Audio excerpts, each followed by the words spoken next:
مسلم ابن عقیل کی شہادت کتنی پڑھی جاتی، لیکن خود مسلم کی شہادت کے اندر اگر آپ دیکھیں تو باقاعدہ اپنی شہادت سے پہلے عمر سعد کو 3 وصیتیں مسلم ابن عقیل نے کی تھی. اور دیکھیے مسلم کو پتا تھا کہ میں مولا کے لیے اپنی جان دے رہا ہوں، جنت میرے لیے یقینی ہے، حق کے اوپر بالکل 100% سے زیادہ ان کو یقین تھا کہ میں حق پر ہوں اور جنت میرا حق ہوگی. لیکن کیا ہے جو 3 وصیتیں کی، پہلی وصیت عمر سعد سے یہ کی تھی کہ میرے ذمے 700 درہم کا قرض ہے، 700 درہم کا قرض ہے، میری تلوار اور زرہ بیچ کر میرے قرض کو چکا دینا. دوسری میری وصیت یہ ہے کہ مجھے دفن کر دینا، اور تیسری وصیت یہ ہے کہ میرے آقا و مولا تک میرا پیغام پہنچا دینا کہ وہ کوفے نہ آئے. یہ 3 وصیتیں کی تھیں.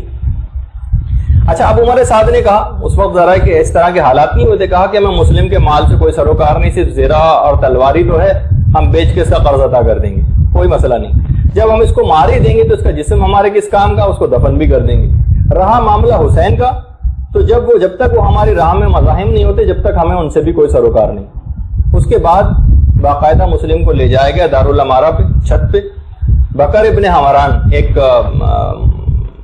تھا دشمن اہل بیت، اس نے مسلم کو نیچے پھینکنا چاہا اوپر سے، لیکن اس شخص کے بالکل ہاتھ پاؤں ہی جواب دے گئے، بالکل فالج ہو گیا، حرکت بھی نہ کر سکا. اچھا پھر دوسرا شخص آگے بڑھا مسلم کو گرانے کے لیے، تو اس شخص کو اچانک سے پیغمبر اسلام ختمی مرتبت نظر آئے.